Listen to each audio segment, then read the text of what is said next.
لقد كان لكم في رسول الله أسوة حسنة لمن كان يرجو الله واليوم الآخر وذكر الله كثيرا. أعوذ بالله السميع العليم من الشيطان الرجيم من همزه ونفخه ونفثه. بسم الله الرحمن الرحيم. رب اشرح لي صدري ويسر لي أمري واحلل عقدة من لساني يفقهوا قولي. رب زدنا علما رب زدنا علما رب زدنا علما. اللهم فقهنا في الدين. اللهم إنا نسألك علما نافعا ورزقا طيبا وعملا متقبلا. اللهم انفعنا بما علمتنا وعلمنا ما ينفعنا وزدنا علما. اللهم إنا نعوذ بك من علم لا ينفع ومن قلب لا يخشى ومن نفس لا تشبع ومن دعوة لا يستجاب لها. اللهم لا سهل إلا ما جعلته سهلا وأنت تجعل الحزن إذا شئت سهلا. اللهم صل على محمد وعلى آل محمد كما صليت على إبراهيم وعلى آل إبراهيم إنك حميد مجيد وبارك على محمد وعلى آل محمد كما باركت على إبراهيم وعلى آل إبراهيم إنك حميد مجيد. ہم نے پچھلی کلاس میں پڑھا تھا کہ عرب کے اندر مختلف قسم کے ادیان تھے، ٹھیک ہے، مختلف دین پائے جاتے تھے. ان میں سے سب سے پہلے ہم نے پڑھا تھا یہودیت کے بارے میں. ایسا ہی ہے، جو یہودی دین تھا، ان کے مذہب، سیاست اور معاشرت کے بارے میں پڑھا تھا. دوسرے نمبر پر عیسائیوں کا فرقہ ہم نے پڑھا تھا، اور یہ بھی اپنے اصل دین سے ہٹ چکے تھے، ٹھیک ہے. یہاں تک کہ اللہ رب العالمین نے عیسائیوں کے بارے میں کلام مقدس میں یہاں تک ارشاد فرمایا، لقد کفر الذین قالوا ان اللہ هو المسیح ابن مریم. ان کا عقیدہ اتنا بگڑ چکا تھا کہ انہوں نے مسیح ابن مریم کو اللہ کہہ دیا، کہ مسیح ابن مریم ہی اللہ ہے. اللہ نے کہا یہ لوگ اس بول کی وجہ سے کافر ہوئے، انہوں نے کفر کیا. اور پھر انہوں نے کہا ان اللہ ثالث ثلاثہ، اللہ تین میں سے تیسرا ہے. اللہ، جبریل، عیسیٰ سلام اللہ علیہ ونعوذ باللہ. اور قیامت کے روز اللہ رب العالمین حضرت عیسیٰ ابن مریم سے سوال پوچھیں گے تمام انسانوں کے روبرو، بالخصوص عیسائیوں کے روبرو. اَأَنْتَ قُلْتَ لِلنَّاسِ اتَّخِذُونِي وَأُمِّيَ إِلَٰهَيْنِ من دون اللہ. اَأَنْتَ قُلْتَ، کیا آپ نے کہا تھا للناس، لوگوں سے، اتخذونی و امیہ، مجھے اور میری ماں کو، الہین، ہم دونوں کو معبود مانو، من دون اللہ، اللہ کے علاوہ. اللہ جبرائیل اور عیسیٰ علیہ السلام کی، یا اللہ مریم اور عیسیٰ علیہ دونوں باتیں ہیں، دونوں باتیں. کچھ نے کہا اللہ، جبریل اور عیسیٰ، کچھ نے کہا نہیں، اللہ، عیسیٰ، مریم. اس کو بولتے ہیں اقانیم ثلاثہ، تین مل کے ایک خدا، ٹھیک ہے.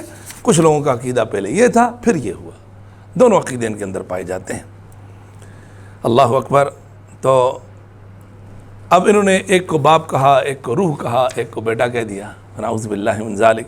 تو یہ تمام چیزیں ان کے اندر موجود تھیں، ٹھیک ہے. اور نتیجہ آپ کے سامنے ہے کہ اللہ رب العالمین نے ان کو کیسے دنیا کے اندر ذلیل و رسوا کیا، آسمان سے ان پر لعنتیں نازل کی، ٹھیک ہے. تیسرا جو بڑا مذہب تھا وہ تھا مجوسی، ٹھیک ہے، جو ایران کے اندر پایا جاتا تھا. مجوسی مذہب تھا، ٹھیک ہے. ان کا جو سب سے بڑا جو روا تھا اس کا نام تھا زرتشت. زرتشت کہتے ہیں یہ اچھا آدمی تھا، واللہ عالم، ٹھیک ہے جی. اور یہاں تک بھی کہا گیا کہ زرتشت جو تھا یہ ان کے نبی تھے. ان کے دنیا سے جانے کے بعد ان کی تعلیمات کا جب خاتمہ ہوا تو ایران کا جو علاقہ ہے یہاں کے لوگوں نے آگ کی پوجا شروع کی، یہ بھی کہا گیا، ٹھیک ہے جی. بڑی حد تک یہ بت پرستی میں یہ لوگ شامل ہو گئے. تو مجوسی مذہب موجود تھا، عیسائیوں کی طرح، یہودیوں کی طرح مجوسی مذہب موجود تھا. اور اس کی بات یہ بھی ہے کہ قرآن مجید کے اندر ایک سورہ ہے جس کا نام ہے سورۃ الروم، ٹھیک ہے. اور سورہ روم کے اندر اللہ رب العالمین نے ایک جنگ کا ذکر کیا ہے جو روم اور ایران کے بیچ میں ہوئی. روم جو تھے وہ اہل کتاب تھے، ایرانی جو تھے وہ مجوسی تھے. مسلمان اس وقت مکہ میں تھے, رسول اللہ صلی اللہ علیہ وسلم کا ظہور ہو چکا تھا. مسلمان چونکہ اہل کتاب تھے, قرآن والے تھے نا, ہم قرآن والے ہیں, تو ان کی ہمدردیاں رومیوں کے ساتھ تھیں. اور جو مکہ کے کافر تھے, چونکہ وہ مشرک تھے, بتوں کے پوجا کرتے, ان کی ہمدردیاں ایران کے ساتھ تھیں, کیونکہ وہ بھی مشرک تھے, آگ کو پوجتے تھے. تو اب ہوا یہ کہ اس جنگ میں ایرانی رومیوں پر غالب آ گئے. تو مکہ کے کفار نے اس جنگ سے یہ فال نکالی, یہ نتیجہ اخذ کیا کہ ہم اور ایران والے حق پر ہیں, مسلمان اور رومی حق پر نہیں. اگر حق پر ہوتے تو جیت جاتے. تو ابوبکر صدیق کا ایک واقعہ انہوں نے شرط لگا دی. اللہ رب العالمین نے اس پر تبصرہ کرتے ہوئے کہا فی بضع سنین, چند سالوں کے اندر اللہ رب العالمین رومیوں کو دوبارہ ایرانیوں پر غالب کر دے گا. اور ایسا ہی ہوا, چند سالوں میں اللہ رب العالمین نے رومیوں کو ایرانیوں پر غالب کر دیا, جس سے قرآن کی تصدیق ہوئی کہ قرآن نے جو بولا وہ سچ بولا. لیکن اس کے باوجود وہ لوگ نہیں مانے, اپنے کفر پر قائم رہے. ٹھیک ہے جی, یاد رکھنا. تو یہ جی نہیں, مکہ میں مسلمان مکہ میں تھے, ابھی مدینہ ہجرت نہیں کی تھی. یہ 13 سال کا دور تھا, مکہ کا دور تھا, اس میں ہوا. ابھی آپ نے ہجرت نہیں, کیونکہ سورۃ الروم مکہ میں نازل ہوئی. ٹھیک ہے جی, یہ ہوا تھا. کہتے ہیں کہ زرتشت جو تھے, ٹھیک ہے, ان کی وفات کے بعد مجوسی فرقہ جو ہے اس کو ظہور ملا. یہ لوگ آگ کی پوجا کرتے تھے, اسے اپنا معبود مانتے تھے, اپنے دینی کاموں میں سے بروئے کار لاتے تھے. یہ وہ بھول گئے تھے کہ آگ تو محض کمزور لوگوں کی علامت. اللہ اکبر. تو انہوں نے کیا کیا, آگ کو باقاعدہ پوجنا شروع کیا. کس نے؟ یہ ایران کے لوگوں نے. تو ایران کا جو اصل بندہ تھا وہ زرتشت تھا, جو ان کو دین دے کر گیا. کسی نے کہا کہ وہ نبی تھے, واللہ عالم. اور پھر اس کے بعد اللہ رب العالمین نے وقت کے ساتھ ساتھ اس کو بھی جو بھی کیا آپ کے سامنے ہی ہے الحمدللہ. تو اب مجوسیوں کے یہ حالات آپ نے دیکھے. اور اس کے بعد جو کہتے ہیں کہ اس وقت دنیا کے اندر چین کی ایک تہذیب بھی تھی. جب رسول اللہ صلی اللہ علیہ وسلم جب تشریف لائے تو چین کا بھی وجود تھا, تاریخ نے لکھا, واللہ عالم. کہتے ہیں 6 صدی عیسوی میں چین پر مختلف ادیان کی حکمرانی تھی. جو چین تھا, کہتے ہیں کہ سب سے پہلے جو تھا اس کو بولتے تھے تاؤ مت. ایک مشہور دین تھا ان کا, تاؤ مت, تے کے ساتھ تاؤ مت. اور دوسرا تھا بدھ مت, تاؤ مت اور بدھ مت. یہ 2 بڑے دین تھے جن کی چین پر حکمرانی تھی. ٹھیک ہے. اب یہ جو تاؤ مت اور بدھ مت جو ہے, یہ بدھ مت بعد میں کہتے ہیں ہندوستان میں منتقل ہوا. ٹھیک ہے. اور اس منتقل ہونے کے بعد بدھ مت سے وہ لوگ بت پرست بن گئے. تو یہ ان کا چین بھی اس وقت دنیا کے اندر موجود تھے اور دین موجود تھے. عیسائی دین, سب سے پہلے یہودی دین, پھر عیسائی دین, پھر مجوسی دین, پھر چینی دین. اور اس کے بعد کہتے ہیں کہ ہندو, جو ہندوستان کا بھی ایک مقام تھا. چونکہ احادیث میں ہمیں یہ چیزیں ملتی ہیں, رسول اللہ صلی اللہ علیہ وسلم نے ہندوستان کے بارے میں بڑی بشارتیں دی. ہندوستان کے الفاظ ہمیں احادیث میں ملتے ہیں. کہتے ہیں کہ جو ہندوؤں کی مذہبی اور معاشرتی حالت ہے, ہندوستان میں سب سے بڑی جو عملداری تھی وہ برہمن مذہب کی تھی. ٹھیک ہے. جو برہمن تھا وہ سب سے بڑا مذہب. آج بھی آپ دیکھ رہے ہیں جو ہندو معاشرہ ہے, ہندو معاشرہ وہ 4 طبقات پر مشتمل تھا.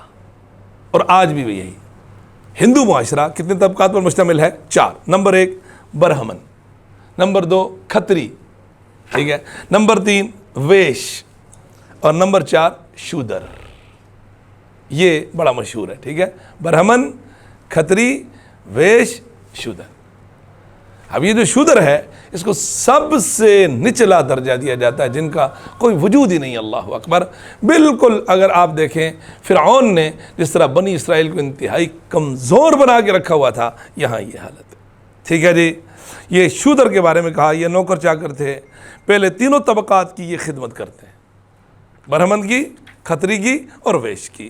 انہیں نجس شمار کیا جاتا تھا، ان سے میل جول ممنوع تھا، انسانوں نے انسانوں کے ساتھ یہ کیا. آپ دیکھیں انہیں تعلیم حاصل کرنے کی اجازت حاصل نہیں تھی، مذہب کی مقدس کتابیں بھی ان کے لیے ممنوع تھیں، ہاتھ نہیں لگا سکتے تھے. شودر وہ انہیں ہاتھ بھی نہیں لگا. ان غریبوں کو بلا وجہ اور بے تکلف قتل کر دیا جاتا تھا بھیڑ بکریوں کی طرح. شودروں کو جان سے مار دینا کتے، بلی، مینڈک، کوے اور الو کو ہلاک کر دینے کے مترادف تھا. کوئی وجود نہیں تھا ان کا. برہمن قانون سے ماورا تھے، انہیں حق حاصل تھا کہ وہ کسی بھی نیچ شخص یعنی نچلے طبقوں کے افراد میں سے جسے چاہیں موت کی گھاٹ اتار دیں. برہمن کے لیے کوئی مسئلہ نہیں ہے، وہ کھتری کے ساتھ پنگا کرے، ویش کے ساتھ کرے، شودر کے ساتھ کرے، وہ برہمن ہے. ذلت اور ہلاکت کا یہی سما تھا جس میں جزیرہ عرب کے اندر اور باہر کا سارا عالم ڈوبا ہوا تھا. رسول اللہ صلی اللہ علیہ وسلم جب مکہ میں تشریف فرما ہوئے تو یہ حالت تھی یہ ان علاقوں کی. ٹھیک ہے، ہندوستان آپ کے سامنے، چین آپ کے سامنے، مکہ آپ کے سامنے، مدینہ آپ کے سامنے اور اطراف ایران پورے علاقے آپ کے سامنے. ساری دنیا کے انسان سسک رہے تھے جب رسول اللہ صلی اللہ علیہ وسلم کی بعثت ہوئی. وقت کا تقاضا تھا کہ ایک آخری رسول کی تشریف آوری ہو صلی اللہ علیہ وسلم، چونکہ دین بگڑ چکا تھا دنیا کے اندر. لہٰذا اللہ تعالیٰ نے عرب و عجم کو اس تباہی، ذلت اور اندھیرے سے نکالنے کے لیے تمام انسانوں کی طرف ایک ہستی کو رسول بنا کر بھیجا جن کا نام محمد الرسول اللہ صلی اللہ علیہ وسلم. بات سمجھ آ گئی جی؟ اب یہاں تک آپ نے دیکھا کہ رسول اللہ صلی اللہ علیہ وسلم کی جب تشریف آوری ہوئی اس کی وجہ کیا تھی؟ وجہ آپ نے دیکھ لی. چونکہ دنیا کے اندر جو آسمانی دین تھا وہ تقریباً مٹ چکا تھا، اس کی تحریف ہو چکی تھی. یہودیت دین جو ہے وہ آسمانی دین تھا. ہم نے ان کی معاشرتی، سیاسی اور ہر قسم مذہبی زندگی پڑھی، کتنا بگاڑ آ گیا. عیسائی دین آسمانی دین تھا، ہم نے ان کی بھی مذہبی زندگی، معاشرتی زندگی اور سیاسی زندگی دیکھی، تباہ و برباد ہو چکی تھی. یہ دو بڑے دین تھے جنہوں نے اپنے آپ کو. اس کے علاوہ مجوسیت عام تھی، لوگ آگ کی پوجا کرتے تھے. چینی دین کے اندر بدھ مت عام تھا. ہندوستان کے اندر یہی شرک تھی اور بت پرستی تھا. تو اللہ رب العالمین نے محمد الرسول اللہ صلی اللہ علیہ وسلم رسول بنا کر بھیجا. آپ علیہ السلام کے بارے میں رب کا قرآن سورۃ الضحیٰ پارہ نمبر 30 میں اللہ کا فرمان، الم یجدک یتیما فآویٰ ووجدک ضالا فہدیٰ. اس آیت کا انتخاب کیا ہے انہوں نے، بہت زبردست. الم یجدک یتیما، کیا اس نے یعنی اللہ نے آپ کو یتیم نہ پایا، فآویٰ پھر ٹھکانہ دیا. جب آپ نے آنکھ کھولی، آپ دنیا میں تشریف فرما ہوئے، آپ کے سر پر آپ کے باپ کا سایہ موجود نہیں تھا. آپ کے والد محمد رسول اللہ صلی اللہ علیہ وسلم کی پیدائش سے چند مہینے پہلے دنیا سے رخصت ہو چکے تھے، فوت ہو چکے تھے. اللہ کے پیغمبر صلی اللہ علیہ وسلم اپنی والدہ کے پیٹ میں تھے، آپ کے والد محترم عبداللہ کا انتقال ہو گیا. ایسا ہی ہے، آپ یتیم تھے. اللہ رب العالمین نے یتیم کے بارے میں یاد رکھو، حدیث کے الفاظ ہیں آپ علیہ السلام نے فرمایا، لا یتما بعد البلوغ، بالغ ہونے کے بعد یتیم نہیں ہوتا. یتیم وہ ہے جو بالغ ہونے سے پہلے اگر بالغ ہو گیا تو پھر یتیم نہیں ہے. تو اللہ رب العالمین نے اور پیغمبر علیہ السلام دونوں نے کتاب و سنت کے اندر یتیم کی تکریم کا بڑا حکم دیا ہے، یتیم کی عزت کرنی. ایک حدیث میں فرمایا، انا وقافل الیتیم کہاتین، میں اور یتیم کی کفالت کرنے والا روز قیامت ایسے اکٹھے ہوں گے. اللہ اکبر. ٹھیک ہے، تو یتیم کے ساتھ حسن سلوک کرنا اور یتیم سے بدسلوکی کرنے والا، اللہ اکبر. فرمایا، ان الذین یأکلون اموال الیتامی ظلما انما یأکلون فی بطونہم نارا وسیصلون سعیرا. بے شک وہ لوگ جو یتیموں کا مال ظلم کر کے ناجائز کھا جاتے ہیں، وہ سن لیں وہ اپنے پیٹوں میں جہنم کی آگ بھر رہے ہیں. یتیم سے بدسلوکی نہیں کرنی. تو یہاں پر اللہ رب العالمین نے محمد رسول اللہ صلی اللہ علیہ وسلم کو کیا کہا؟ الم یجدک یتیما فآویٰ. اور پھر اس کا جواب اسی صورت میں آگے دیا، فَأَمَّا الْيَتِيمَ فَلَا تَقْهَرْ. تقہر قہر سے ہے، قہر کا مطلب عذاب، اسی سے لفظ قہار، اللہ رب العالمین، قاف ہارا. تو جبر نہ کرنا، کبھی ظلم نہ کرنا. کس پر؟ یتیم پر. آپ یتیم تھے، اللہ نے آپ کو ٹھکانہ دیا. کیسا انتظام کیا اللہ رب العالمین نے. پہلے آپ کے دادا عبد المطلب، ایسا ہی ہے، پھر آپ کے چچا ابو طالب، کیا سردار تھے اور کس طرح انہوں نے آپ کی تکریم کی، آپ کی عزت کی، آپ کی نشو و نما کی، آپ کی پرورش کی، آپ کو بڑا کیا. دوسری بات، وَوَجَدَكَ ضَالًّا فَهَدَىٰ، وَوَجَدَكَ، اس اللہ نے آپ کو پایا، ضَالًّا، ناواقف. آپ ناواقف تھے کس سے؟ رائے ہدایت سے. آپ کو کیا پتا دین کیا تھا؟ وَمَا كُنْتَ تَدْرِي مَا الْكِتَابُ وَلَا الْإِيمَانُ، اللہ کہتا آپ نہیں جانتے تھے کتاب اور ایمان کیا ہے. تو فہدا، تو آپ کو ہدایت کس نے بخشی؟ اللہ رب العالمین. اس اللہ نے آپ کو ناواقف پایا. کسی نے ضالن کا ترجمہ کیا ہے، اس اللہ رب العالمین نے آپ کو حق کا متلاشی پایا. ٹھیک ہے، فہدا، اللہ رب العالمین نے آپ کو ہدایت دے دی. وَوَجَدَكَ ضَالًّا، کسی نے ترجمہ کیا کہ اللہ نے آپ کو حق کی جستجو کرنے والا بنایا. فہدا، ہدایت دے دی. تو اب ضالًا کا ترجمہ یہاں کوئی اور نہیں کر سکتے آپ، ناواقف انہوں نے کیا. تو اللہ رب العالمین نے ہدایت عطا فرمائی. 40 سال کی عمر ہوئی تو فرشتے کو اتار کر اللہ رب العالمین نے آپ کو نبوت عطا کی اور آپ کو کائنات کا امام، نبی اور رسول بنا دیا. ایسا رسول، قل یا ایھا الناس انی رسول اللہ الیکم جمیعا، اے پیغمبر صلی اللہ علیہ وسلم آپ کہو، اے کل کائنات کے لوگوں سنو، اللہ پروردگار نے مجھے آپ سب کی طرف رسول بنا کر بھیج دیا ہے صلی اللہ علیہ وسلم. ٹھیک ہے جی، یہ تو قرآن کی آیت آ گئی. الم یجدک یتیما فآویٰ ووجدک ضالا فہدیٰ. صحیح مسلم کے اندر روایت ہے، رسول اللہ فرماتے ہیں صلی اللہ علیہ وسلم، ان اللہ عز وجل اصطفیٰ کنانۃ من ولد اسماعیل علیہ الصلاۃ والسلام واصطفیٰ قریشا من کنانہ واصطفیٰ من قریش بنی ہاشم واصطفانی من بنی ہاشم. یہ ترتیب ہے. سنو، اللہ تعالیٰ نے حضرت اسماعیل کی اولاد سے کنانہ کو چنا. یہ کنانہ آپ علیہ السلام کا جو نسب ہے، خاندان ہے، ان میں سے ایک آدمی کا نام ہے. کنانہ کا ایک بہت بڑا مقام تھا کہ آپ کو بتائیں گے. پھر کنانہ سے قریش کو چنا. اولاد اسماعیل سے کس کو چنا؟ کنانہ کو. کنانہ سے کس کو چنا؟ قریش کو. قریش سے اللہ رب العالمین نے بنو ہاشم کا انتخاب کیا، اور پھر بنو ہاشم سے اللہ رب العالمین نے مجھے رسول اللہ صلی اللہ علیہ وسلم کو منتخب فرمایا. ٹھیک ہے. اب ایک بات کے بہت سارے بیٹے ہوتے ہیں. اب جیسے ابراہیم علیہ السلام ہیں، ان کے ایک بیٹے کا نام اسماعیل ہے، ایک کا نام اسحاق ہے. اب اسماعیل علیہ السلام کی نسل سے اللہ رب العالمین نے پھر آگے چلتے چلتے بیٹے آئے. ان کا پھر کوئی بیٹا ہوگا، بیٹے میں سے پھر 3-4 بیٹے ہوں گے. ان میں سے ایک بیٹا تھا کنانہ، اس کو چن لیا. اب کنانہ سے چلتے ہوئے، کنانہ سے چلتے چلتے نیچے آگے ہاشم. ہاشم بھی رسول اللہ صلی اللہ علیہ وسلم کے ایک دادا ہیں، بنو ہاشم ہو گئے، اس سے ہاشم کا انتخاب کیا. اب ہاشم کی بھی نسل چلی، اس سے اللہ رب العالمین نے محمد رسول اللہ صلی اللہ علیہ وسلم کے بے شمار چچا ہیں، 10-11 چچا ہیں، لیکن ایک ہی چچا عبداللہ ہے نا، جن سے محمد رسول اللہ صلی اللہ علیہ وسلم کا انتخاب ہوا. تو ایسے چلا. اللہ نے اولاد اسماعیل سے کنانہ کو چنا، کنانہ سے قریش کو، اور قریش سے بنو ہاشم کو، اور بنو ہاشم سے کس کو چنا؟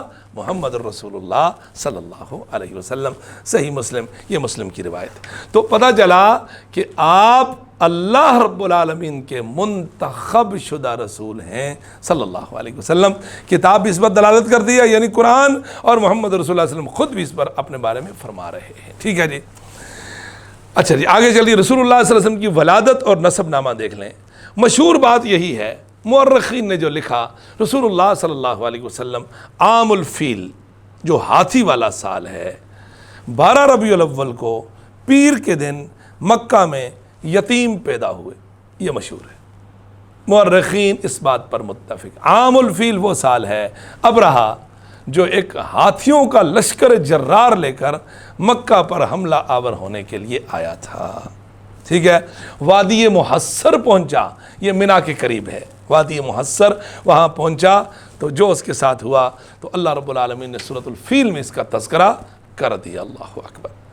تو عام الفیل جو ہاتھی والا سال ہے، اس سال 12 ربیع الاول کو کہا گیا، اور پیر کا دن تھا، مکہ کی سرزمین تھی، آپ یتیمی کی حالت میں اپنی والدہ سیدہ آمنہ کے ہاں پیدا ہوئے۔ ٹھیک ہے جی، کہتے ہیں کہ محمد بن عبداللہ بن عبد المطلب بن ہاشم بن عبد مناف بن قصی بن کلاب بن مرہ بن کعب بن لوی بن غالب بن فہر بن مالک بن نضر بن کنانہ، یہ کنانہ آ گیا، بن خزیمہ بن مدرکہ بن الیاس بن مضر بن نزار بن معد بن عدنان۔ یہ عدنان تک رسول اللہ صلی اللہ علیہ وسلم کا جو نسب نامہ جاتا ہے یہ متفق علیہ، اس میں کوئی اختلاف نہیں۔ یہ آپ کا وہ نسب نامہ ہے جو محمد سے چلتا ہے کہاں تک؟ عدنان تک۔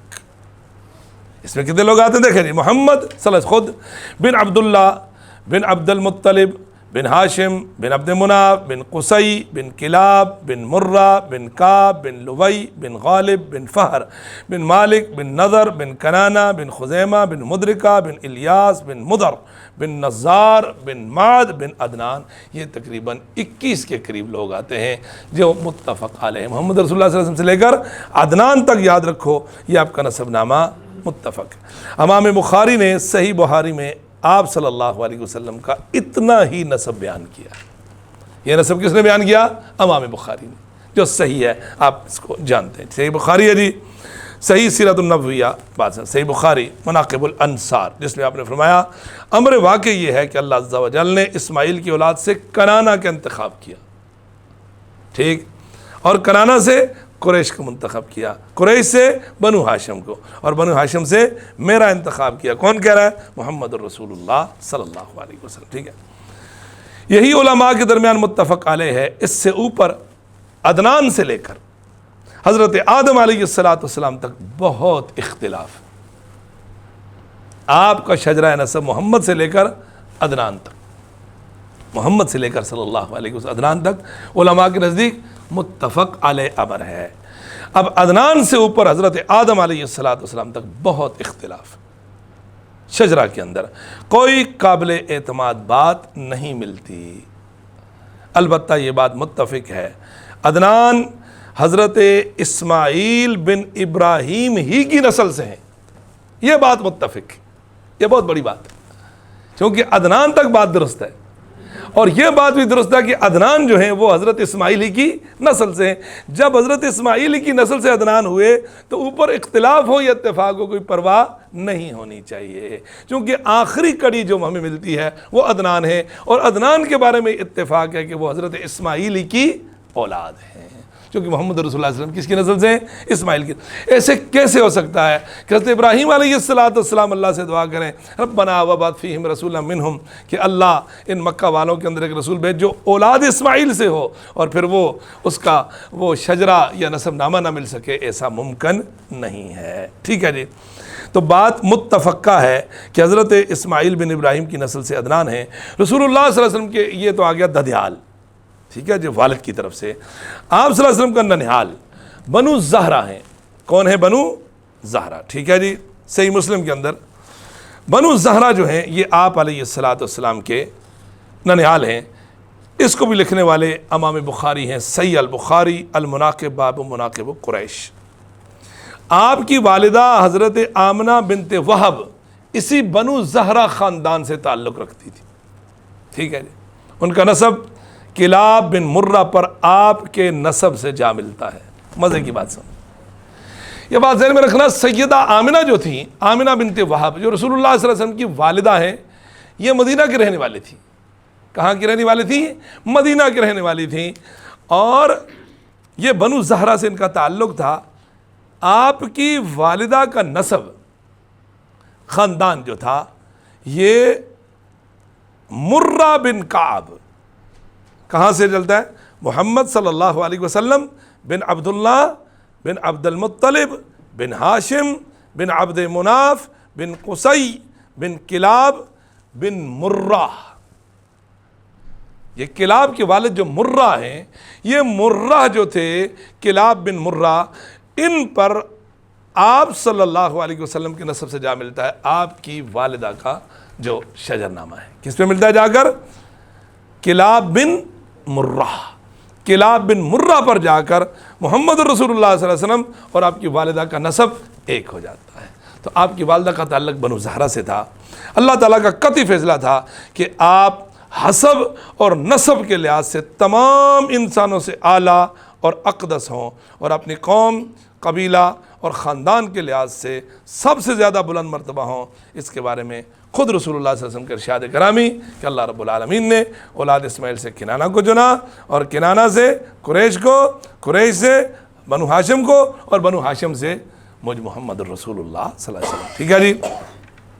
اور آپ صلی اللہ علیہ وسلم کا ارشاد ہے، اللہ تعالیٰ نے جب مخلوق کو پیدا کیا تو مجھے بہترین مخلوق میں رکھا، پھر جب ان کے دو گروہ عرب اور عجم بنائے تو مجھے بہترین گروہ عرب میں رکھا، پھر جب قبائل بنائے تو مجھے بہترین قبیلے قریش میں رکھا، پھر جب قریش کے خاندان بنائے تو مجھے بہترین خاندان بنو ہاشم میں رکھا، لہٰذا میں نسبی اور خاندانی لحاظ سے تمام لوگوں سے بہترین ہوں۔ یہ کون کہہ رہا ہے؟ محمد الرسول اللہ صلی اللہ علیہ وسلم۔ حدیث ہے جامع ترمذی کے اندر، ترتیب سن لو۔ آپ علیہ السلام کا مقام، اللہ نے مخلوق کو پیدا کیا تو سب سے بہترین مخلوق میں مجھے رکھا۔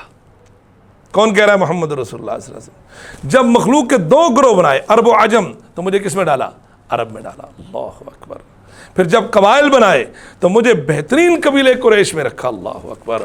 جب قریش کے خاندان بنائے، ایک قبیلہ ہوتا ہے، خاندان ہوتا ہے، قبیلہ بڑا ہوتا ہے، اس کے نیچے خاندان ہوتے ہیں، ٹھیک ہے۔ ایک باپ ہے، اس کے 5 بیٹے ہیں، اب باپ کو قبیلہ کہہ لو، 5 بیٹوں کو خاندان کہہ لو، الگ الگ ہو جائیں گے نا۔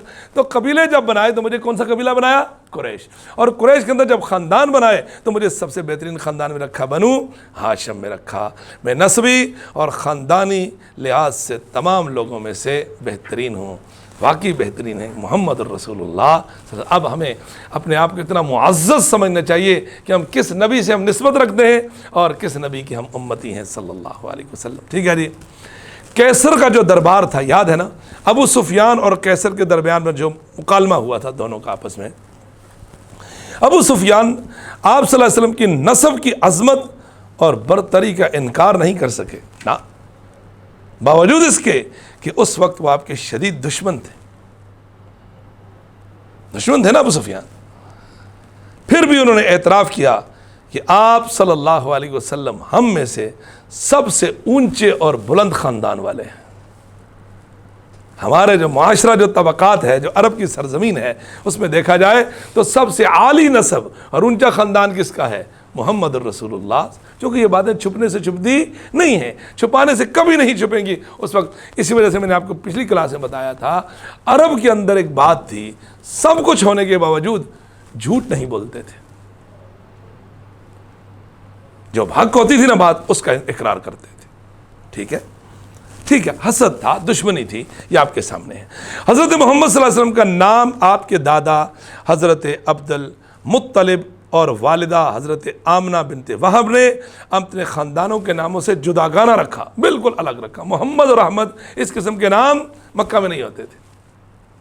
آپ پورے نام دیکھو اس اعتبار سے آپ کو نہیں ملے گا۔ ان کی خواہش تھی کہ آسمانوں میں اللہ تعالیٰ آپ کی تعریف فرمائے اور زمین پر ساری مخلوق آپ کی تعریف فرمائے اور رطب اللسان رہے، لہٰذا آپ کا نام محمد رکھا صلی اللہ علیہ وسلم، آپ کے دادا نے اور والدہ نے۔ ٹھیک ہے، کیا نام رکھا؟ حضرت محمد صلی اللہ علیہ وسلم کا نام محمد۔ اچھا، یہ جو پیغمبر علیہ السلام کے اعلیٰ نسب جو ہے، اس کی حکمت کیا ہے؟ آپ کو اتنے بڑے اونچے خاندان سے بنایا، اس کی حکمت بھی تو ہونی چاہیے نا۔ کہتے ہیں عربوں کا مزاج تھا اور رواج تھا۔ عرب جو تھے ان کا مزاج اور رواج یہ تھا، وہ کسی ایسے شخص کی بات نہیں سنتے تھے جو اعلیٰ نسب کا حامل نہ ہو۔ وہ پہلے بندے کا کرائٹیریا، معیار، اس کی شخصیت اور اس کا وزن دیکھتے تھے، یہ کس خاندان سے تعلق رکھتا ہے۔ اچھا جی، اس لیے اللہ تعالیٰ کی حکمت کا تقاضا تھا کہ اس کے آخری نبی حضرت محمد صلی اللہ علیہ وسلم عالی نسب ہوں، سب سے اونچے خاندان والے ہوں۔ دشمنان اسلام کو دین اسلام سے روکنے کے لیے اس معاملے کو ہتھ کنڈا نہ بنا سکیں کہ اس کا تو خاندان ہی نہیں ہے۔ ٹھیک ہے، اور کسی کے دل میں یہ بات نہ ہے کہ نبی صلی اللہ علیہ وسلم اپنے دعویٰ رسالت کے ذریعے سے اپنی معاشرتی حیثیت بلند کرنا چاہتے ہیں۔ کسی کے دل میں یہ خیال نہ ہے کہ آپ علیہ السلام کو جو مقام ملا ہے وہ نبوت کی وجہ سے ملا، نہیں، نبوت نے تو آپ کا مقام بہت بلند کیا، لیکن نبوت ملنے سے پہلے بھی آپ کا مقام کم نہیں تھا، آپ عالی نسب تھے۔ اونچے خاندان والے تھے، کسی کے دل میں یہ خیال نہ آئے۔ رسول اکرم صلی اللہ علیہ وسلم کے عرب ہونے کا تقاضا ہے کہ ہر مسلمان عربوں سے بحیثیت قوم محبت رکھے، عرب سے محبت رکھنی چاہیے، چونکہ ہمارے نبی کس سے ہیں؟ عرب تھے نا، محمد رسول اللہ صلی اللہ علیہ وسلم، ٹھیک ہے جی۔ البتہ ہر فرد کے ساتھ محبت رکھنا ضروری نہیں، کیونکہ افراد تو اسلام سے منحرف بھی ہو سکتے ہیں، اس صورت میں ان کے افعال سے نفرت ہوگی، نہ کہ قوم عرب سے، یعنی عرب کی قوم سے نفرت نہیں کرنی، ان کی حرکات اور اعمال کے اوپر آپ نکتہ چینی کر سکتے ہو۔ ابو جہل بھی عربی تھا، ٹھیک ہے، ابو لہب بھی عرب تھا، عتبہ شیبہ بھی عرب تھے، ٹھیک ہے۔ تو آپ علیہ الصلوۃ والسلام چونکہ عرب کی ایک سرزمین ہے، لہٰذا عرب آپ کا وہ ایک قوم ہے، تو آپ کا نام رکھا اعلیٰ نسبت خاندان کی جو حکمت اس کو بیان کیا۔ آپ علیہ الصلوۃ والسلام دیکھیں نا، بچہ جب پیدا ہوتا ہے تو کیا کرتے ہیں؟ اس کا ختنہ کرتے ہیں، ٹھیک ہے، مختون ختنہ کرتے ہیں، نام رکھتے ہیں۔ آپ علیہ الصلوۃ والسلام کے ختنے کے بارے میں علماء کا اختلاف، یاد رکھنا اس کو۔ بعض علماء کا خیال ہے کہ آپ مختون پیدا ہوئے تھے، جب آپ دنیا میں آئے آپ ختنہ شدہ تھے، کچھ لوگوں کا خیال ہے، تاریخی بات ہے۔ بعض کہتے ہیں کہ آپ کے دادا محترم عبد المطلب نے آپ کی ولادت کے 7ویں دن آپ کا ختنہ کیا اور قبیلے کی دعوت کی، جیسے ہمارا عقیقہ ہوتا ہے، اور آپ کا نام محمد رکھا، ٹھیک ہے جی، یہ یاد رکھنا اس کو۔ کہتے ہیں کہ یہ ابن عباس کا قول ہے، واللہ اعلم۔ آپ کے دادا نے 7ویں دن آپ کا ختنہ کیا، اپنی قوم کی دعوت کی، اور آپ کا نام محمد رکھا صلی اللہ علیہ وسلم۔ اور اسلام نے بھی مجھے اور آپ کو یہی کہا کہ بچے کا عقیقہ 7ویں دن کرنا، ٹھیک ہے، اور اس کے بال منڈوانے ہیں اور اس کا نام رکھنا ہے، ایسا ہی ہے۔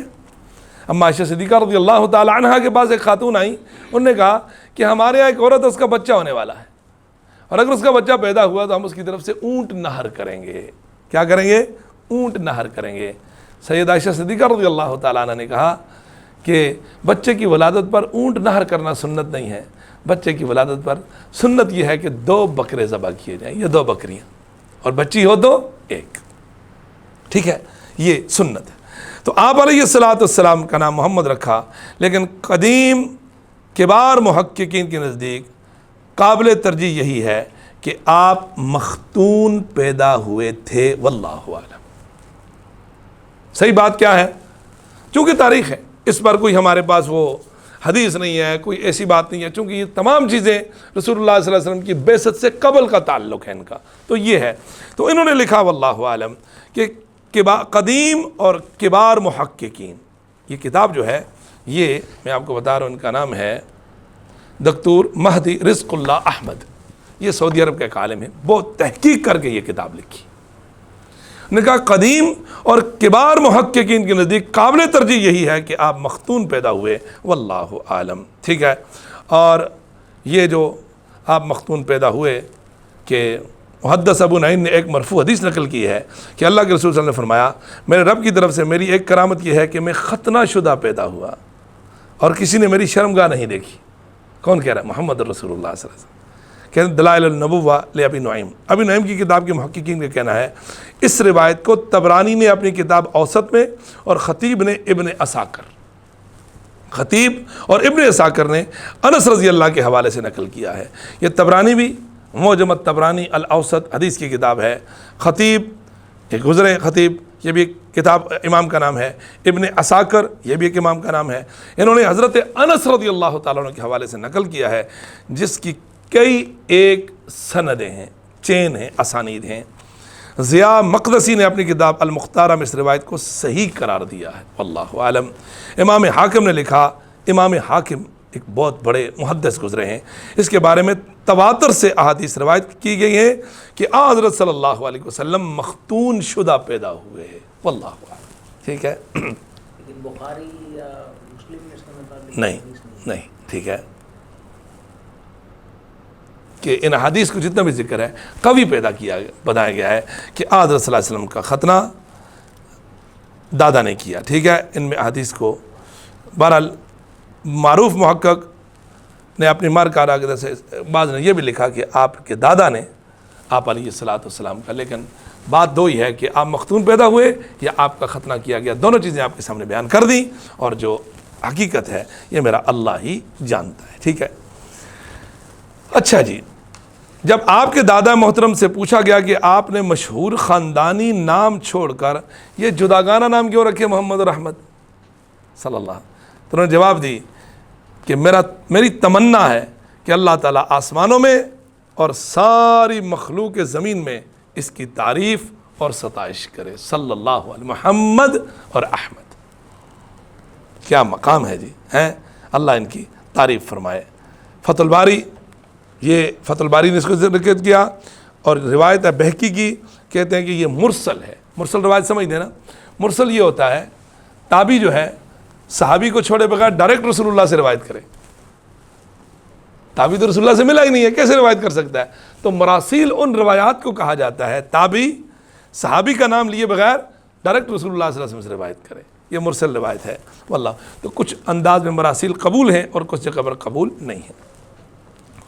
خیر، آپ کا نام محمد احمد رکھا، رسول اللہ صلی اللہ علیہ وسلم کے نام جو تھے وہ کچھ اور نام بھی ہیں رسول اللہ صلی اللہ علیہ وسلم، جن کو بتانا آپ کو بہت ضروری ہے۔ آپ علیہ الصلوۃ والسلام نے اپنے بارے میں فرمایا، ان لی اسماء، لوگو میرے چند نام ہیں، انا محمد، میں محمد ہوں صلی اللہ علیہ وسلم، وانا احمد، میں احمد ہوں، وانا الماحی، میں ماحی ہوں، مطلب الذی یمحو اللہ بی الکفر، اللہ میرے ذریعے کفر کو مٹائے گا۔ ماحی کا مطلب ہوتا ہے مٹانے والا، اردو کا لفظ ہوتا ہے نا محو کر دینا، مٹا دینا، تو ماحی اسم الفاعل، مٹانے والا، اللہ میرے ذریعے کفر کو مٹائے گا۔ وَأَنَا الْحَاشِرُ، میں کون ہوں؟ حاشر ہوں، الذی یحشر الناس علی قدمیہ، اللہ اکبر۔ اللہ کے نبی فرماتے ہیں کہ جس کے قدموں کے نشانات پر لوگوں کو اکٹھا کیا جائے گا، ایک حدیث میں فرمایا قیامت کے روز انا اول من تنشق الارض عنہ، سب سے پہلے میری قبر کھولی جائے گی، حدیث کے الفاظ، اور یہ حدیث معمولی درجے صحیح مسلم کی روایات، سب سے پہلے میں اپنی قبر سے نکلوں گا، میرے ہاتھ میں اللہ کی حمد اور ثنا کے جھنڈے ہوں گے، اور پھر لوگ میرے پیچھے پیچھے ہوں گے، میں حاشر ہوں، میرے ذریعے اللہ لوگوں کو اکٹھا کرے گا۔ وَأَنَا الْعَاقِبُ، میرا پانچواں نام ہے میں عاقب ہوں۔ عاقب کا دیگر روایات کے اندر آتا ہے الذی لا نبی بعدہ، جس کے بعد کوئی نبی نہیں ہوگا۔ کتنے نام ہیں میرے؟ 5، محمد، احمد، ماحی، حاشر، عاقب۔ محمد اور احمد تعریف کیا ہوا، بہت زیادہ تعریف کیا ہوا، محمد تعریف کیا، احمد بہت زیادہ تعریف کیا ہوا، ٹھیک، یہ دونوں تعریف کے معنوں میں آگے۔ نمبر 3 کیا ہے؟ ماحی، اللہ میرے ذریعے کفر اور شرک کو مٹائے گا، مٹانا۔ ہم نے دیکھا عیسائیت دین کیا تھا، یہودیت دین کیا تھا، بدھ مت کیا تھے، مجوسی کیا تھے، اللہ کی زمین شرک سے بھری ہوئی تھی۔ اس زمین سے شرک اور کفر کو دور کرنے والے کون ہیں؟ محمد الرسول اللہ صلی اللہ علیہ وسلم۔ وَأَنَا الْحَاشِرُ، قیامت کے روز سب سے پہلے رسول اللہ اٹھیں گے صلی اللہ علیہ وسلم، پیچھے پوری انسانیت، اور اس کے بعد آخری بات میں عاقب ہوں، یعنی میں آخری نبی ہوں۔ راوی حدیث زہری کہتے ہیں عاقب سے مراد، اس حدیث کے راوی زہری، امام زہری کہتے ہیں عاقب سے مراد یہ ہے کہ آپ کے بعد کوئی نبی نہیں آئے گا۔ صحیح البخاری تفسیر بابو یاتی من بعد اسمہ احمد، صحیح مسلم فضائل باب فی اسمائہ، یہ تمام احادیث موجود ہیں۔ ابن سعد، طبقات ابن سعد، یہ بھی ایک حدیث کی کتاب ہے، تاریخ کی بہت بڑی کتاب ابن سعد نے لکھی ہے، طبقات۔ اس کے اندر ایک حدیث ہے، حدیث کیا ہے؟ اس میں ایک اور نام بھی ہے جس کا نام ہے خاتم۔ کیا نام ہے؟ خاتم۔ یہ کتنا نام ہو گیا؟ 6واں نام، 5 بتا دیے، 6واں نام خاتم کا اضافہ ہے، ٹھیک ہے۔ خاتم مہر لگا دینے والا، عاقب ہی کی طرح ہے۔ ما کان محمد صلی اللہ علیہ وسلم ابا احد من رجالکم ولکن رسول اللہ وخاتم النبیین، خاتم النبیین ہے، اللہ اکبر۔ آپ کے بعد کوئی نبی نہیں آئے گا۔ ابن سعد کی حدیث میں ایک اور نام خاتم کا اضافہ ہے۔ امام مسلم نے 2 اور نام روایت کیے۔ کس نے روایت کیے؟ امام مسلم نے، یاد رکھو۔ امام مسلم نے لکھا آپ مقفع ہیں۔ کیا نام ہے؟ مقفی یا مقفع، ٹھیک ہے. مقفی کا مطلب ہوتا ہے پیچھے آنے والا، یعنی سب سے آخر میں آنے والا نبی. اور دوسرا نام رکھا نبی الرحمہ، ایسا نبی جو رحمت کا مجسم ہے صلی اللہ علیہ وسلم. امام ترمذی نے ایک نام کے اضافہ، انہوں نے کہا نبی الملاحم. اللہ اکبر. ملاحم کا مطلب جنگجو نبی، جہاد کرنے والا نبی، اللہ کے راستے میں لڑنے والا نبی. اضافہ کیا. کئی احادیث میں مذکور ہے آپ علیہ السلام کی والدہ محترمہ نے آپ کا نام احمد رکھا. دادا نے کیا رکھا؟ محمد. اور والدہ نے کیا رکھا؟ احمد. ابن سعد نے حسن سند کے ساتھ حضرت علی رضی اللہ کے حوالے سے روایت بیان کی ہے کہ رسول اللہ صلی اللہ علیہ وسلم نے فرمایا سمیت احمد، میرا نام احمد رکھا گیا ہے. محمد اور احمد دونوں نام قرآن مجید کے نصوص سے ثابت ہیں. محمد بھی قرآن میں موجود ہے 4 مقام پر، اور احمد 1 مقام پر موجود ہے، قرآن کے نص سے ثابت ہے. چونکہ آپ صلی اللہ علیہ وسلم کے والد گرامی آپ کے پیدائش سے پہلے ہی فوت ہو چکے تھے، نام رکھنے کی ذمہ داری آپ کی والدہ محترم پر ہی آئی. اس کی تائید ابن سعید کی اس روایت سے بھی ہوتی ہے جنہوں نے واقعی کی سند سے ابو جعفر محمد بن علی سے نقل کی ہے. انہوں نے کہا محترمہ آمنہ کو جب کہ محمد صلی اللہ علیہ وسلم کے ان کے بطن میں تھے یہ حکم دیا گیا اس بچے کا نام احمد رکھیں. واللہ عالم. مزید تائید ابو نعیم کی روایت سے ہوتی ہے جنہوں نے حضرت بریدہ اور حضرت ابن عباس کے حوالے سے نقل کی ہے. محترمہ آمنہ نے خواب میں دیکھا، ان سے کہا گیا کہ تمہارے بطن میں وہ بچہ ہے جو مخلوق میں سب سے بہترین اور سب جہانوں کا سردار ہے. جب یہ بچہ پیدا ہو تو اس کا نام احمد اور محمد رکھنا. واللہ عالم. دلائل النبوہ، یہ سب تاریخی بات ہے. ایک حدیث میں رسول اللہ صلی اللہ علیہ وسلم کے الفاظ ہیں. آپ علیہ السلام نے فرمایا لوگو میں اپنے والد ابراہیم کی دعا ہوں، اور میں عیسیٰ علیہ السلام کی بشارت ہوں، اور میں اپنی ماں کا خواب ہوں. فرمایا کہ ہر نبی کی ماں اپنے بچے کی پیدائش سے پہلے خواب دیکھتی ہے، تو میری ماں نے بھی میری پیدائش سے پہلے خواب دیکھا. یہ حدیث آپ کے سامنے موجود ہے. محترمہ آمنہ نے خواب میں دیکھا، ان سے کہا گیا کہ تمہارے بطن میں وہ بچہ ہے جو مخلوق میں سب سے بہترین اور جہانوں کا سردار ہوگا. اور ایسا ہے حضرت زکریا علیہ السلام نے اللہ سے بچہ مانگا تھا، تو اللہ رب العالمین نے کہا سیدن و حسورا و نبیا من الصالحین. آپ نے بچہ مانگا، ہم اس کو نبی بنائیں گے، ایسا نبی ہوگا جو سردار ہوگا. اللہ اکبر. حسورا، پاک دامن ہوگا، وہ نبی من الصالحین، نبی ہوگا اور صالحین ہوگا. سیدہ پیغمبر علیہ السلام کی والدہ آمنہ نے خواب دیکھا جو اللہ رب العالمین نے کہا. ابن اسحاق، میں نے شروع میں آپ کو کہا تھا جو سیرت نگار ہیں جنہوں نے سیرت لکھی ہے، جیسے ابن حشام ہیں یا ہشام، اس طرح ابن اسحاق بھی ہیں. ابن حشام کی طرح ابن اسحاق بھی ایک بہت بڑے مورخ گزرے ہیں جن کی تاریخ کی بڑی کتاب ہے. ابن اسحاق نے ایک روایت نقل کی ہے جس سے ان کے حوالے سے امام بہقی نے اپنی کتاب دلائل النبوہ میں نقل کیا ہے. امام بہقی نے حضرت آمنہ بیان فرماتی ہیں جب میں حمل سے ہوئی اور محمد صلی اللہ علیہ وسلم نے میرے بطن میں سانس لیا تو مجھ سے کہا گیا جب یہ بچہ پیدا ہو تو اس کا نام محمد رکھنا، کیونکہ اس کا نام تورات اور انجیل میں احمد ہے. ایسا ہی ہے، قرآن مجید اس کا وضاحت کرتا ہے. وَمُبَشِّرًا بِرَسُولٍ يَأْتِي مِن بَعْدِهِ اسْمُهُ احمد. حضرت عیسیٰ ابن مریم بشارت دے کر گئے تھے. ٹھیک ہے جی. زمین و آسمان کے سب لوگ اس کی تعریف کریں گے اور اس کا نام قرآن میں محمد ہوگا صلی اللہ علیہ وسلم. ٹھیک ہے، قرآن نے کیا کہا؟ محمد.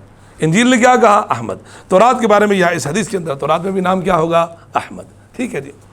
قرآن مجید میں اللہ فرماتا ہے سورہ اعراف کے اندر الذین یتبعون الرسول النبی الامی الذی یجدونہ مکتوبا عندہم فی التوراۃ والانجیل. وہاں پر رسول نبی الامی لکھا ہوا تھا، تورات میں بھی اور انجیل میں بھی. مزید قرآن کہتا ہے کہ انجیل میں آپ کا نام احمد تھا، چونکہ عیسیٰ ابن مریم کیا بتا کر کے میرے بعد نبی آئے گا، اس کا نام احمد مجتبی ہوگا صلی اللہ علیہ وسلم. ٹھیک ہے جی.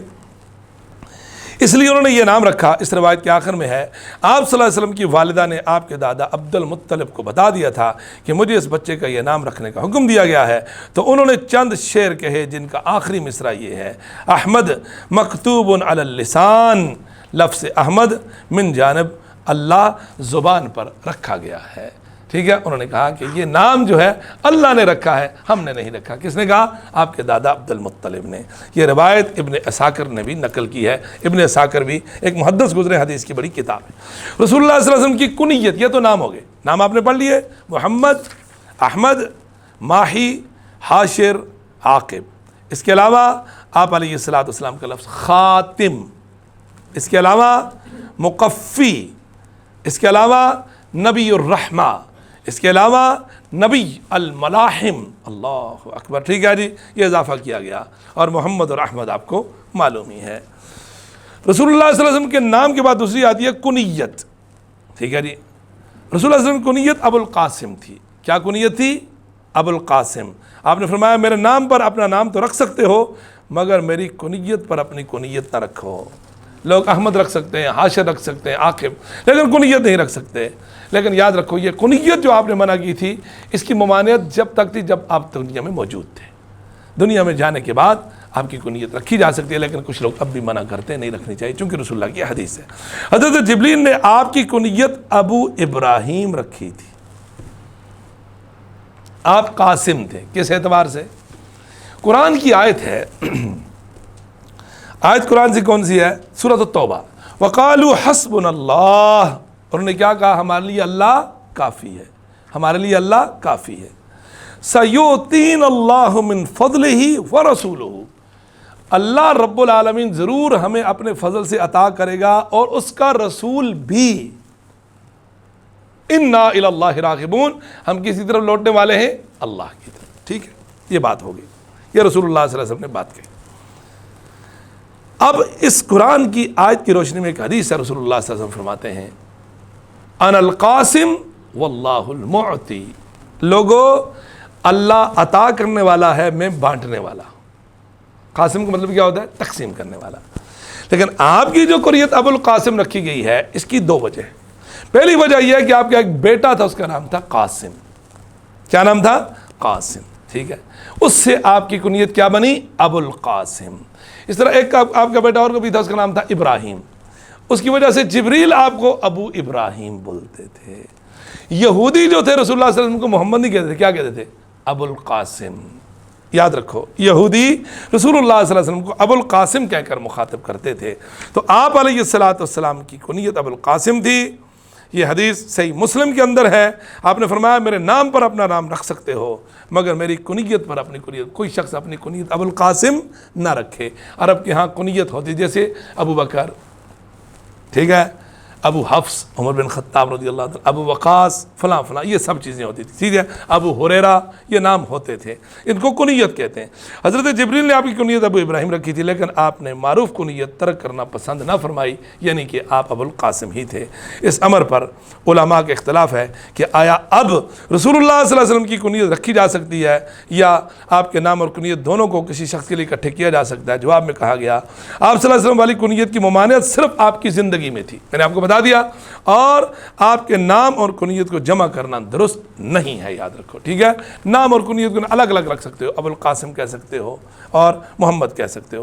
احمد نام آپ سے پہلے عرب میں معروف نہیں تھا، البتہ بعض لوگوں نے آپ کے بیٹوں کے نام محمد رکھے ہوئے تھے کیونکہ آپ کی ولادت سے قبل یہ بات مشہور ہو چکی تھی، ایک نبی آنے والا ہے جس کا نام محمد ہوگا صلی اللہ علیہ وسلم، ٹھیک ہے جی۔ ہم اس کو یہاں تک رکھتے ہیں انشاءاللہ۔ تو اللہ سے دعا فرمائیں کہ اللہ پروردگار جو سمجھا اور پڑھا اس پر عمل کرنے کی توفیق عطا فرمائے۔ انشاءاللہ ہم اس کو چلائیں گے باقاعدہ کہ آپ یتیمی کی حالت میں کہاں رہے، پھر آپ کی پرورش کیسے ہوئی، آپ بڑے کیسے ہوئے، یہ سب چیزیں۔ جی یہ جو حدیث کی کتابیں یہ آپ صلی اللہ علیہ وسلم کی پردہ فرمانے کے بعد کافی عرصے بعد جی جی، ان میں سب سے پہلی کون سی ہے؟ اچھا، پہلی بات تو یہ ہے کہ رسول اللہ صلی اللہ علیہ وسلم کے دور میں لکھا گیا تھا سب کچھ۔ احادیث بھی لکھی؟ ہاں ہاں بالکل لکھی گئی تھی الحمدللہ، آپ کے دور میں باقاعدہ حدیث لکھی جاتی تھی۔ ایک بات جو آپ نے کہا، جو ہمارے پاس حدیث کی باقاعدہ جو کتاب لکھی گئی ہے وہ ہے موطا امام مالک، پہلی کتاب جس کو باقاعدہ کتابی شکل دی گئی۔ لیکن یہ نہیں کہا جا سکتا کہ اس سے پہلے کتاب نہیں لکھی، نہیں۔ حضرت علی رضی اللہ تعالیٰ عنہ کے پاس ایک صحیفہ تھا، حضرت عبداللہ ابن عمر بن عاص رضی اللہ تعالیٰ عنہ، وہ رسول اللہ صلی اللہ علیہ وسلم کی ہر بات لکھ لیتے تھے، ہر بات۔ عبداللہ بن عمر بن عاص، لوگوں نے کہا بھائی تم رسول اللہ کی ہر بات لکھ لیتے ہو، صلی اللہ علیہ وسلم. آپ کبھی غصے میں ہوتے ہیں, کبھی کس حالت میں, آپ ہر بار لکھ دیتے ہیں. تو انہوں نے لکھنا چھوڑ دیا. عبداللہ بن عمر بن عاص چھوٹی عمر کے تھے, بڑے ذہین فتین تھے. تو ایک دن رسول اللہ صلی اللہ علیہ وسلم نے دیکھا کہ عبداللہ بن عمر بن عاص کچھ نہیں لکھ رہے. انہوں نے عبداللہ کیوں تم نے لکھنا چھوڑ دیا؟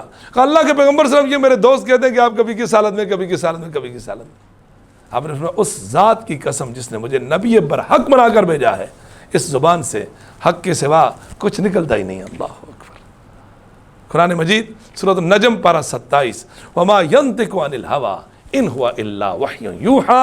پیغمبر علیہ السلام کی زبان سے جب بھی نکلے گا وہ وحی ہوگی, اللہ کا حکم ہوگا. تو ہاں یہ بات بھی امر حق ہے. دیکھیں جو لوگ پیش کرتے ہیں کہ رسول اللہ صلی اللہ علیہ وسلم نے, آپ نے ایک دور میں آ کر احادیث کو لکھنا منع کیا تھا کچھ عرصے کے لیے, کہیں ایسا نہ ہو کہ کتاب و سنت آپس میں گڈ مکس نہ ہو جائے. یہ وجہ تھی ایک. پھر اجازت دی گئی تھی الحمدللہ سے. ایک صحابی ہے, خطبہ حجۃ الوداع کے موقع پر رسول اللہ کے پاس, ان کا نام تھا ابو شاہ. انہوں نے کہا یا رسول اللہ, آپ نے اتنا خوبصورت خطبہ دیا ہے حج کا, تو میں چاہتا ہوں کہ مجھے لکھ کے دے دیں. آپ نے صحابہ کو حکم دیا اکتبوا لابی شاہ, ابو شاہ کو حج کا خطبہ لکھ کے دو. اس کا مطلب یہ ہے کہ آپ فتح مکہ کے روز, حجۃ الوداع کے روز اسلامی ریاست قائم کر چکے تھے. ریاست تھی نا مدینہ کی, تو آپ نے حکم دیا ہے, اس کا مطلب ہے کوئی شعبہ ہوگا لکھنے والا, ابو شاہ کو لکھ کے دو خطبہ. تو ایک سرکاری سطح پر گیا نا آگے چیزیں, تو یہ سمجھنے کی باتیں ہیں. تو ایسا نہیں ہے کہ رسول اللہ صلی اللہ علیہ وسلم کے دور میں لکھا نہیں جاتا تھا, قرآن کے علاوہ احادیث بھی لکھی جاتی تھی. آپ نے صحابہ کو حکم دیا ابو شاہ کو میرا خطبہ حج لکھ کر دو. اسی طرح پیغمبر علیہ السلام نے لوگوں کو لکھ کر دیے تھے کون کون سی چیزیں, اللہ اکبر, صحابہ کے نزدیک موجود تھیں. دیت, آنکھ پھوٹ جائے پھوڑ دے کوئی کتنی دیت ہے, قتل کی کتنی دیت ہے, اگر کان کاٹ دے کتنی دیت ہے, اس طرح گائے بکری اونٹ سونا چاندی اس پر زکوٰۃ کتنی ہے, یہ سب چیزیں لکھی گئی تھیں صحابہ کے دور میں. یہ سب چیزیں موجود تھیں. تو باقاعدہ جو کتابی شکل بنی ہے وہ موطا امام مالک نے یہ کام کیا ہے الحمدللہ, کہ انہوں نے باقاعدہ حدیث کی کتاب لکھ کر دی تھی. ٹھیک ہے جی.